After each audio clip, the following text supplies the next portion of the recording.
Welcome to the Matt Stewart Sports High School Football Podcast. Week one of the Georgia high school football season is in the books, and we had some exciting games all over the state. I had the opportunity to call 5 of them in the Corky, Kell, Dave Hunter Classic, including Houston County's thrilling 31-24 win over Brookwood at Mercedes-Benz Stadium. Coming up in this week's podcast, we're going to talk to Bears head coach Jeremy Edwards about that exciting win. Plus, we'll take a look at my week one rankings, top plays, and a look at this weekend's biggest games coming up this Friday night. First order of business, as always, please like, subscribe, and follow. Let's start the podcast by looking at this week's honorees. And my team of the week is going to be from 6A and third-ranked Buford with their 20-13 win over Milton, the two-time defending state champions. And I know a lot of you are saying, Buford, really? Yeah, Buford. That was a tough game. Not only were they playing a team in the Eagles that had won 26 games and back-to-back state championships, they were opening up their brand new $62 million stadium on national television, no less. And there's a lot of anti-Buford fans out there. A lot of people were pulling for them to fall flat on their faces. And with everything that I already said, now Milton, here's a Milton team. They've won 26 games in a row, back-to-back state champions, and they come in as an underdog. So they get to play the underdog card here. And Buford had a lot of challenges, a lot of pressure on them to win that game, and they pulled off the victory. So let's face it, by pretty much any measurement in my book, it's the biggest win in the state. So the Buford Wolves are my team of the week. All right, let's take a look at the players of the week, and we'll start with the quarterbacks. And we got a number of nominees here. Ryan Maxwell of Houston County is a nominee. Also, Ben Musser of Prince Avenue, William Jackson of Camden County. But my quarterback of the week is going to be Turner Stevenson for his performances in Aquinas' 52-35 win versus Athens Academy. Stevenson was 18 of 23 passing for 348 yards and 6 touchdowns. So Turner Stevenson of Aquinas is my quarterback of the week. Running back of the week, going to go with Andrew Beard of Prince Avenue in their 40-17 win against Callaway. 13 carries for 143 yards rushing, 2 touchdowns, 6 for 71 receiving, and 1 touchdown. So 214 total yards and 3 touchdowns for Andrew Beard, and he is my running back of the week. Wide receiver of the week, we go back to that Aquinas game, and Jack Rhodes, who recently committed to Virginia. What a game he had. 10 receptions for 228 yards and 4 touchdowns. Jack Rhodes of Aquinas is my wide receiver of the week. My athlete of the week, Cam Barner of McEachern. Did you see this kid? He's a sophomore. He had 3 total touchdowns, 2 special teams touchdowns, a 98-yard kick return touchdown, scored on a fake punt, and also on a 39-yard touchdown catch. All totaled, 2 carries, 71 yards, 2 receptions, 46 yards, 3 total touchdowns. Cam Barner of McEachern is my athlete of the week. Offensive line of the week, going to go back to Aquinas. They rolled up a ton of yards in that game. Aquinas had 520 total yards, 348 passing, 172 rushing. Great performance for that Aquinas offense led by their offensive line. Offensive line of the week belongs to Aquinas. Defensive lineman of the week, going to go with Richard Dice of Douglas County in the Tigers' 21-7 win against North Gwinnett. 10 tackles, had a forced fumble, and a blocked punt. Linebacker of the week, Max Brown of Jefferson. Listen to this performance against Marist. 16 total tackles, 7 TFL, a forced fumble, and a fumble recovery for the Dragons as they opened the season with a 19-0 victory over 4A state finalist Marist. Shut them down. My cornerback of the week goes to Lasiah Jackson of Lee County in the Trojans' 45-7 pasting of Warner Robins. 9 total tackles and a PBU for Lasiah Jackson. He is my defensive back of the week. Place kicker of the week, Josh Scroggins of Colquitt County. He kicked a 37-yard field goal as time expired to lift the Packers to a 27-24 victory over Benedictine. My punter of the week goes to Taylor McCall of Jefferson. 6 kicks for a 41.2-yard average and a long of 55. in that aforementioned victory for Jefferson over Marist.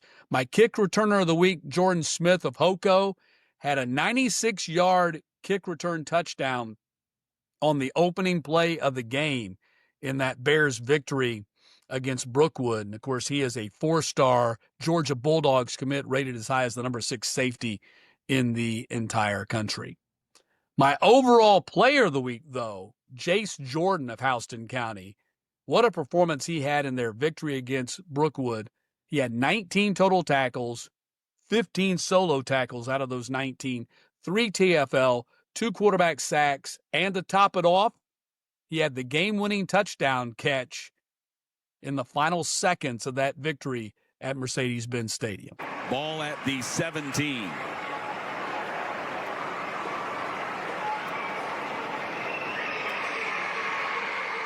Thomas in motion. Maxwell looking, firing, and it's caught. Touchdown Bears! Wow. They had the perfect play call for that situation. Jace Jordan, who has 19 tackles today, caps off his afternoon with maybe the game-winning touchdown catch. Unbelievable. Welcome in Houston County head coach Jeremy Edwards. His Bears, big 31-24 victors over Brookwood in the Corky Kell Dave Hunter Classic on Saturday. Most exciting game of the entire Corky Kell Classic. And, Coach, thanks a lot for being with us. What was that bus ride like back home to Warner Robins after that victory? An eventful, fun 2-hour ride back home. A lot better than being on the other end of it, I'll tell you that. Kids worked hard, they earned it, and it was good to see the hard work, come to light and really kind of highlight our program. My player of the week here on my podcast is Jace Jordan.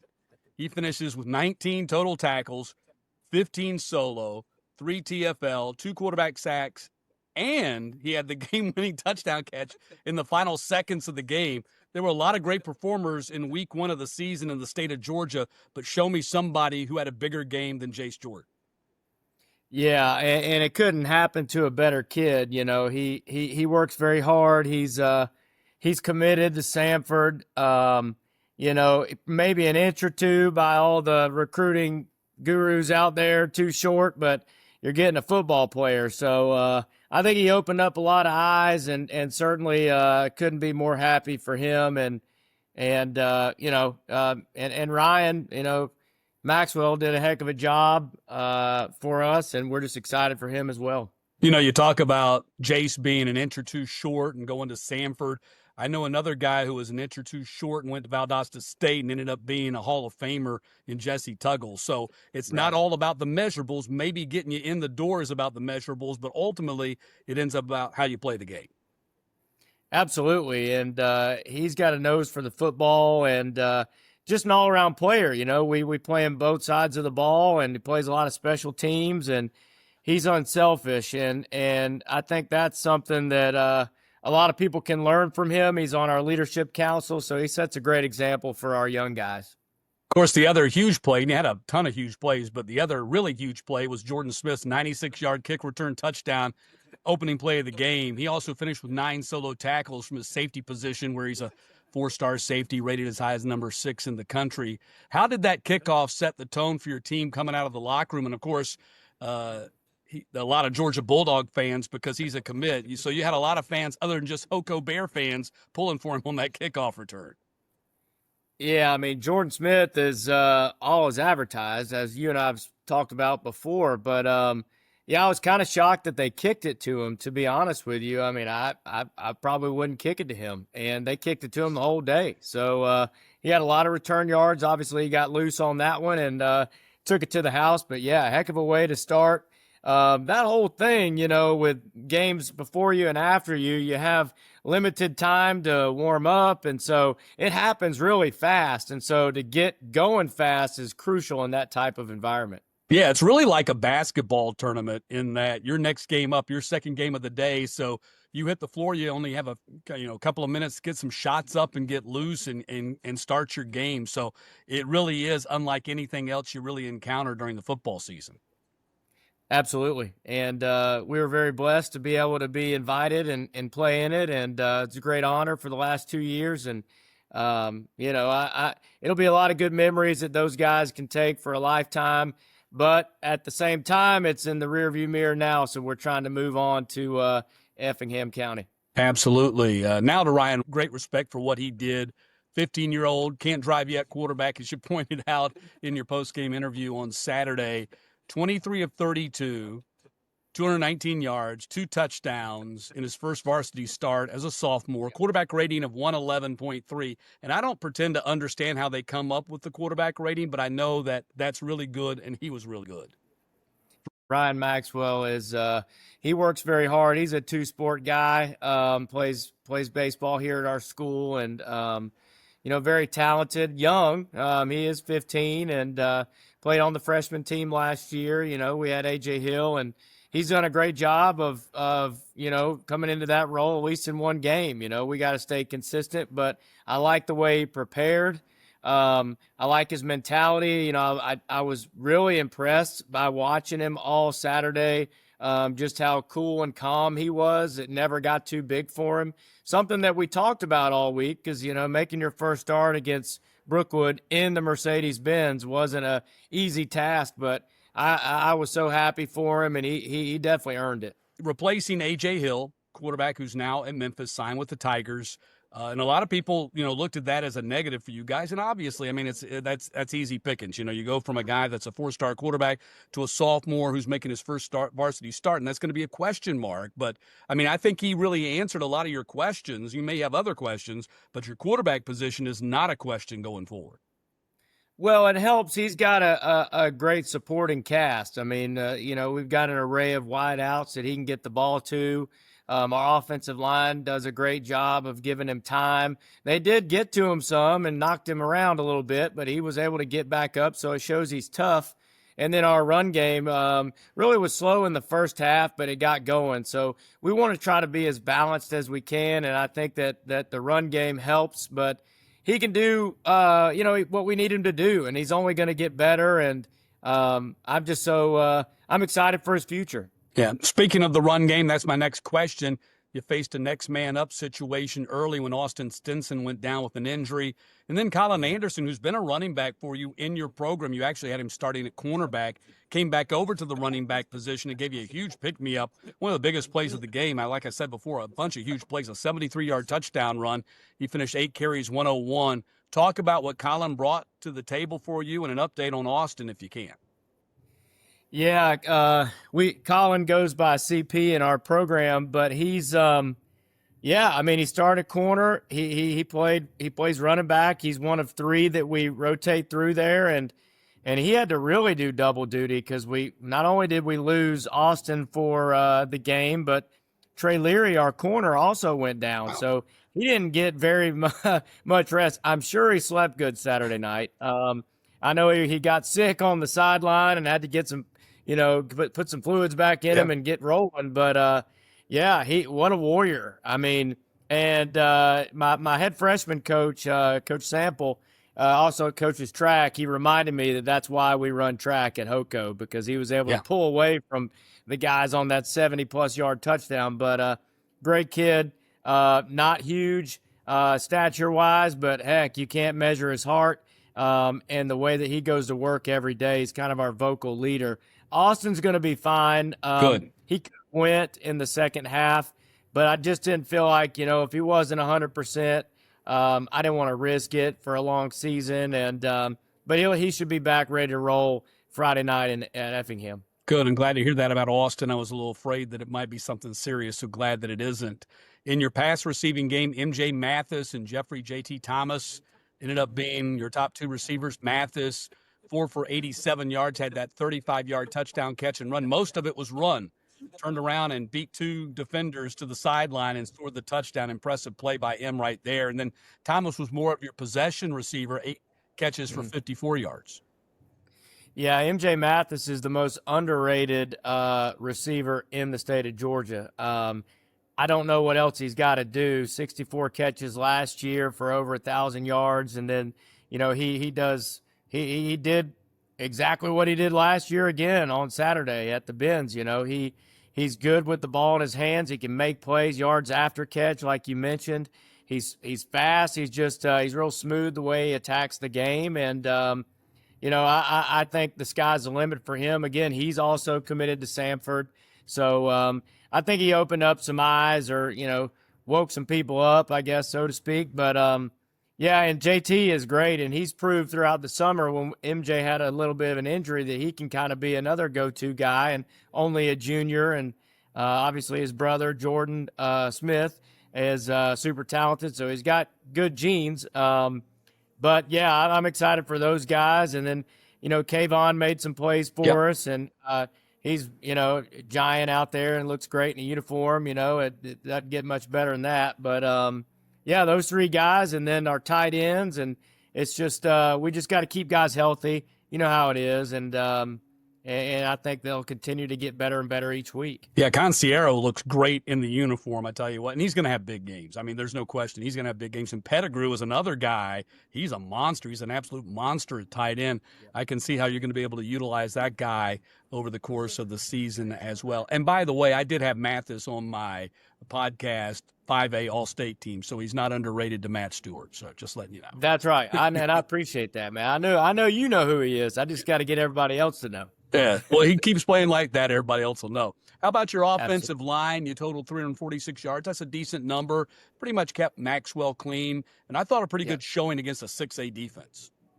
Yeah, we were real concerned about Brookwood's front. The D-line was their strength, and that was a concern for us. I mean, we were starting, some new faces over there, and but I feel like our seniors, Brandon Stokes, J.W. Fight, I think they did a great job of keeping everybody just calm during the game.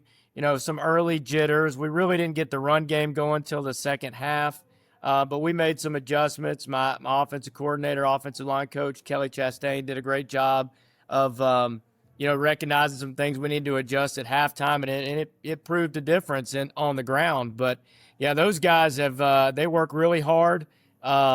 And, again, it's another position group. We need to stay healthy. It's high school football. You got what you got. And but I'm super excited about the way they go to work every day. Yeah, and I noticed Kelly's down on the sideline. He's very active in those when you have those timeouts. He's right there in the huddle. So rather than have your OC up in the booth like some teams tend to do, you got your guy right down there in the trenches.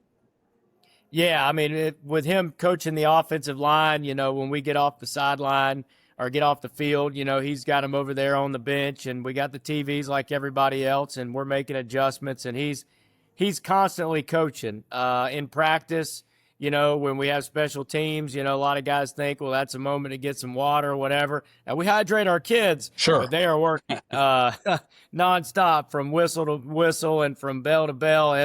They're going. So he does a fantastic job, and we've been together for several years, and he's my guy for sure. I thought a huge key to the game that was the play of your defensive line. The stats won't necessarily bear that out for them individually, but they kept the pressure on the Brookwood quarterback all day and freed up your linebackers to make plays, which is the way your defense is designed to be anyway. Your linebackers, Jordan, Ard, Brown, and Paul, all totaled 6 TFL and had 3 quarterback sacks. Yeah, our D-line played out of their minds. Coach Teisler, our defensive line coach, has done a great job of rotating a lot of guys through. Jacoby Bryant, he gets most the attention, and it's well-deserved. He is a load at nose guard. He makes us better every day in practice. He works very hard. He's got that dog mentality about him, and he's only going to get better and better. He's going to be a big-time player at the next level. But he really, really does a great job of being unselfish and, like you said, freeing up the linebackers to go to work and get all those tackles. The mantra for your team this year is house money, and you wear T-shirts that state that. You're big on that kind of thing and the swag that goes with it. Explain what you mean by that. Yeah, we this summer we started talking about, playing free, not worrying about being judged or, basically the kind of the story that I gave the guys was, if I was to give them $100, send them to a casino of my money, They're not going to worry about blowing Yeah, my money. exactly. They're going to have a good time, be loose, and take chances. But when you're spending your own money, you're a little bit more reserved, and we don't want them to play that way. We want them to play free. We want them to have fun. Don't worry about making mistakes. Don't worry about being judged. Just go out there, do what you can do. You're a talented group of guys, and that's been that kind of our motto. We'll carry that into every week, and we put it on shirts with our logo, and they love it. They've eaten it up, and so we just keep carrying that motto on. Well, you're great with the swag, and I still got my Hoko Bears hoodie that I wear when it gets a little bit cooler. So anytime you want to send me that House Money T-shirt, I'll be happy to wear it for you around Absolutely. here. So, Absolutely, Matt. Yeah, final question here. Coach John Fort's Effingham County Rebels, your next opponent this Friday, and you'll be on the road. It'll be their season opener, and I guess we could debate all day which is the better, to have a game under your belt or to have a game where you just sat and watched the other opponent, which I'm sure they did all day Saturday. I would prefer personally to have the game under my belt, but they returned their quarterback, Tucker Perkins, who's a pretty good quarterback, 2,600 yards, 32 touchdowns, 6 picks last season. Their top returning running back, Jameer Doe Davis. Top returning wide receiver is Travis Hunter, not Travis Hunter, but Travis Hunter, and he's pretty good. And on the defensive side of the ball, linebacker Duff Davis led them in tackles last year and had 9 TFLs. So the bottom line to all that is you don't get a breather for game 2. No, and they gave us all that we wanted last year. It was like a 44-41 game, wasn't it? Yeah, I mean, they kept coming back, and it was all the way to the very end. And John's a great friend of mine, and he's going to have them coached up. I know he was at our scrimmage. I know he was watching on Saturday. He likes to pour mouth a lot, but he'll have those guys ready to go, and we got to travel well. That's a pretty good little ride for us, so that's going to be another challenge, 2 weeks in a row going on the road. But we're kind of used to that in the playoffs. It seems like we're always on the road, so we embrace it, and it's going to be a lot of fun. Bring that up. I said that was going to be my last question, but you brought up the subject because it's one of the most peculiar and unusual stats in all of Georgia high school football, and maybe not just Georgia high school football, just all football in general. You guys have played 13 consecutive playoff games on the road. It predates you. Houston County hasn't had a home playoff game since 2015, pardon me. And basically, to have a home playoff game, you got to finish 1 or 2 in your region. And we've already talked about this before. You play in the toughest region in all of high school football in Georgia. There's no question about it. Region 2, 5A. So you got to finish 1 or 2 in your region to get a home playoff game. And really, to get a playoff game after in the quarterfinals, you got to be a region champion or just get lucky. So, obviously that's the goal this year. Do you feel like you can, get a couple of wins in the region this year and climb up that ladder and finally get a home playoff game, or does it really even matter to you guys? Yeah, obviously, it matters. I mean, we've never played a home playoff game since Freedom Field was built. So to have Hoko have a home game at Freedom Field would be massive for our community, for our school, and just the buzz around our program. It's a gauntlet, and we don't play an easy non-region. And so, there's no off weeks, as we've discussed. And it doesn't matter if it's a team on paper that doesn't look very good. If they're an in-county foe, it's going to be a tough game. And so we know we're going to get everybody's shot. I know we got a bullseye on our back, and we kind of embrace that, to be quite honest, A couple of my coaches, they joke around. They feel like we're the Raiders. Everybody hates us. But, we just go to work every day and try to love on these kids and give them a program they can't live without. And, it's a lot of fun around here. Well, you certainly have the color scheme to be the Raiders, the black and the silver, no doubt about that. And you mentioned the non-region schedule after Effingham this week, I think, and I don't have it in the right order, but Perry and Warner Robins are the next 2. So. Yeah, we got Perry. Luckily, we would get them at home this year. We played them 2 years in a row over at their place. Then we go over to the MAC and play Warner Robins, and then we round out our non-region with Tift, who's much improved. I know Coach Littleton does a great job, and so and then we'll get into our region. So we'll see. We're going to try to take it one at a time, and we're not going to overlook this week in Effingham County. Got a lot of respect for him, and it's going to be a great challenge for us. And I'll also say this, that while you have played 13 consecutive games on the road in the playoffs, your record's extraordinary. You're 7-6, and I call that extraordinary because to be over 500 and play 13 consecutive games on the road and have a winning record in those road games, that's pretty phenomenal. So, Coach, keep up the good work. We'll be watching you this season and keeping up with the Hoco Bears. Appreciate your time. Thank you, Matt. I appreciate it as always. Houston County thrilling 31-24 victory over the Brookwood Broncos. Always great to catch up with Houston County coach Jeremy Edwards and look forward to seeing what the Bears do here in 2025.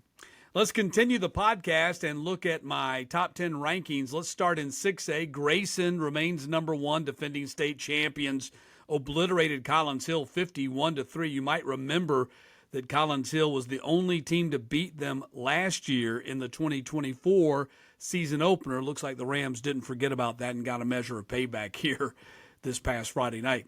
Douglas County's number two, 21-7 winners over North Gwinnett in the Corky Kell Classic. Number three, Buford, of course, we already talked about their victory over Milton, and that's my team of the week. Number four, Carrollton, as they begin life without Juju Lewis. They defeated Woodward Academy in their opener.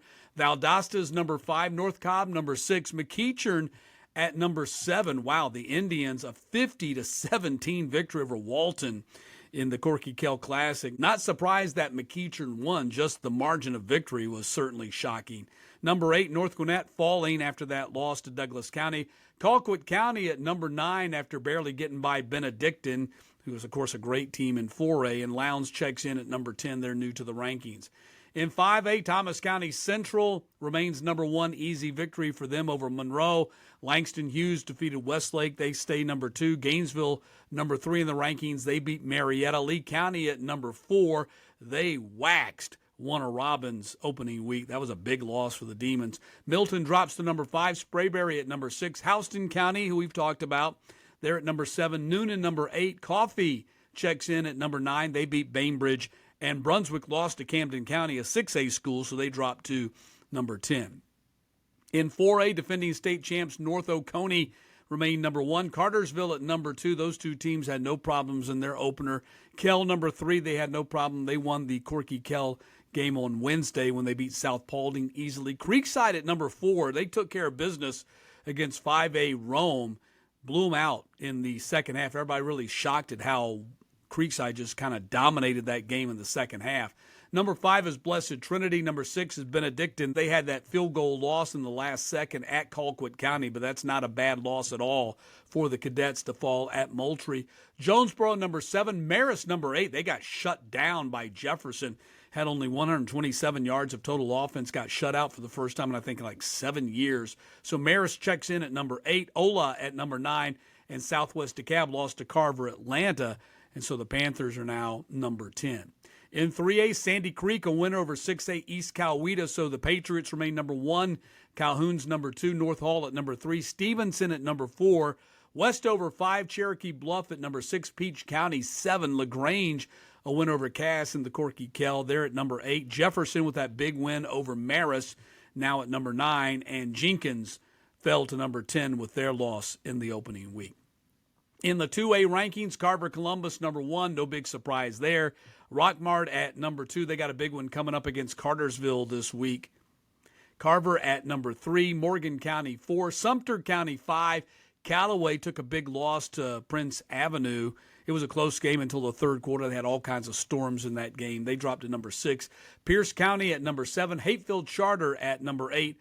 Thompson 9. And Burke County made the state finals last year, back in the rankings at number 10. In the 1A D1 rankings, Toombs County, defending champs, remain number 1, followed by Heard County. Thomasville, the Bulldogs, up to number 3. Lamar County 4. Northeast Macon lost their opener. They fall to number 5. Worth County 6. Fannin County 7. Fitzgerald 8. Temple 9. And Rabun County at number 10. In the D2 rankings, Lincoln County, the new number 1. After Bowden got beat, the 3-time defending state champions, the Red Devils, lost their opener. The Fellowship Christian got shut out 26-0, so Bowden falls out of the top spot. But don't worry about Bowden. This is the third consecutive year they have lost their season opener, and they've won the state championship 3 years in a row now. So Lincoln County, though, 11-time state champion, back there in the number 1 spot in the D2 rankings. Metters number 2, followed by Clinch County. Johnson County at number 4. Bowden drops to number 5, followed by Wilcox County. Brooks County took a big loss. They fall to number 7. Manchester 8. ECI at number 9. And Jenkins County new to the rankings this week at number 10. And in my private 1A through 3A rankings, Savannah Christian remains number 1. They had a 10-point victory over Whitfield Academy. Fellowship Christian 2. Hebron Christian checks in at number 3 after their win over 6A North Atlanta in the Corky Kell Classic. Had a chance to call that game. That was fun. Prince Avenue at number 4, followed by Calvary Day at number 5. Aquinas knocked off Athens Academy, so Aquinas, the Fighting Irish, jump in there at number 6, and now Athens Academy's number 7 right behind them. Wesleyan starts their season this week. They're at number 8, followed by Holy Innocents at number 9, and North Cobb Christian, new to the rankings, they check in at number 10. Had a great time once again working the Corky Kell Dave Hunter Classics. A decade now I've been working that event to start the season. Let's take a look back at the top 10 plays from the games I had a chance to call, and that was 5 of the games. Number 10 on the list, Aiden Francois scores the game winner for St. Pius with 3:30 left on the clock. Here you go. 1st and goal to go. Handoff goes to Francois. Gets into the end zone for the touchdown. Number 9, Brookwood's 4-star running back Braden Tyson ties the game. 2nd down and 4. Handoff goes to Tyson. Tyson's going to get to the end zone. Touchdown, Brookwood. Number 8, West Forsyth linebacker Drew Davis with the theft, and then great pursuit by Douglas Astro, Zaylen Green to track him down. Lateral throw here. They're going to try to throw something downfield.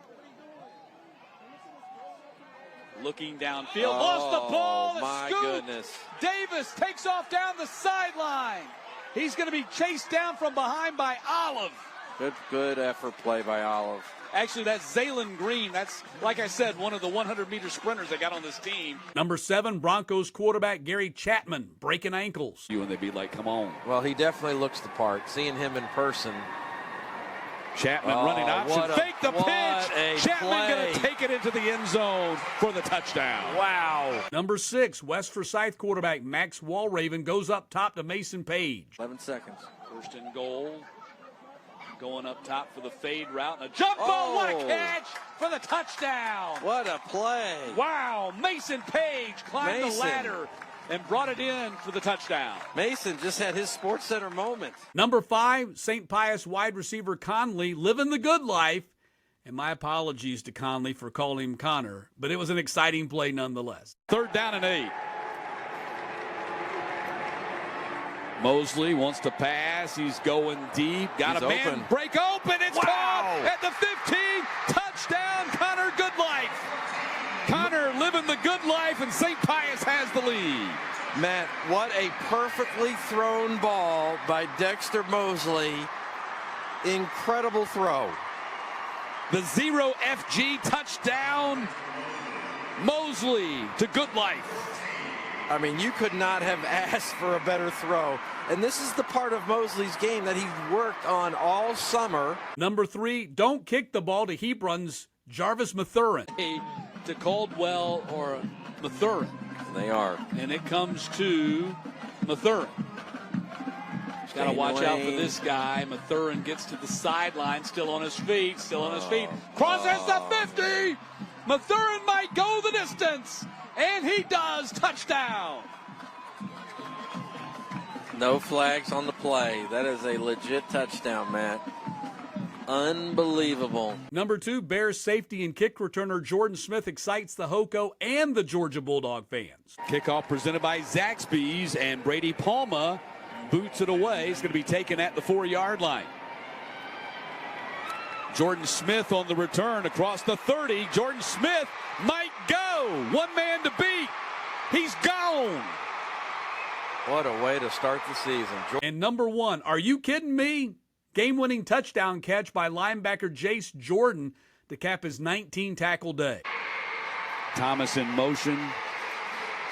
Maxwell looking, firing, and it's caught. Touchdown Bears! You know, it's so much fun to call the Corky Kell, and announcers are just like players and coaches. We'd like to start our season at the Benz, and we'd like to finish the season at the Benz, and Lord willing, once again be calling the state championships there for GPB Sports in December.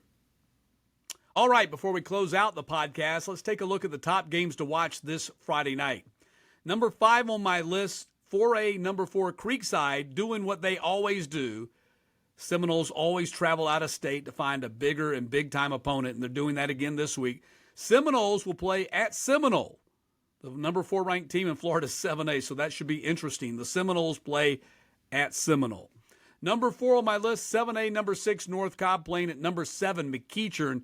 This will be the 54th all-time meeting between these two teams. They were once region rivals.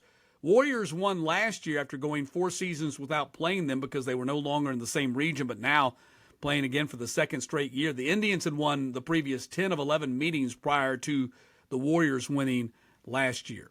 Number 3 on the list, 5A, number 9, Coffee at Ware County. This will be the 53rd all-time meeting between these two South Georgia rivals. The Trojans have won the last 2, including a 20-16 win last year in Douglas. Coffee beat Bainbridge in their season opener, and the Gators obliterated Appling County 55-7 in their season opener. That was Tucker Pruitt's debut as the Pirates head coach. Ouch. Number 2 on the list of games to watch, 6A, number 3, Buford at 4A, number 6, Benedictine. A year ago, the Cadets went up to Buford and nearly beat them. In fact, Buford had to score on a 2-point conversion in the last 2 minutes of the game to pull out a 29-28 victory. So now Buford travels to Savannah to take on Benedictine. And remember what happened just last week when Benedictine on the road at 6A Colquitt County nearly defeated the Packers in Moultrie. So we'll see what they do with Buford this time around. That should be a fun game. And number 1 on my list, 6A, number 1, Grayson hosting Rabun Gap. Now, this is a very interesting matchup in that number 1, Grayson, defending state champions in the highest classification in the state of Georgia, take on Rabun Gap. Now, if you don't know what Rabun Gap is, it's a boarding school up in the Blue Ridge Mountains in North Georgia. Rabun Gap Nakuchi is what they call it. But they don't even play in the Georgia classification. They actually play in the North Carolina independent classification. So it's a boarding school, so they attract talent really from not all over the country, but all over the world. So this will be a very interesting matchup as Grayson takes on Rabun Gap, and that'll be my number 1 game to watch on Friday night. Okay, that puts a wrap on this week's Matt Stewart Sports High School Football Podcast. Remember to like, follow, and subscribe. Follow me on Twitter at Matt Stewart TV. I always have all kinds of interesting things that I post over the course of the week. This past weekend, if you'll go on my timeline, you'll see my GPB Sports preseason all-state, all-classification team. You'll want to check that out. Of course, you know I've been posting my individual class all-state teams throughout the course of the summer. Now, this is the all-state, all-classification team. And, again, follow me on Twitter at Matt Stewart TV. I got a special blog coming out this Friday that I think you'll find to be very interesting. Another all-state team, a little bit unconventional, but that should be a lot of fun. Still counting down the days until we kick off the 2025 GPB Sports Football Fridays in Georgia schedule. Can't wait for that.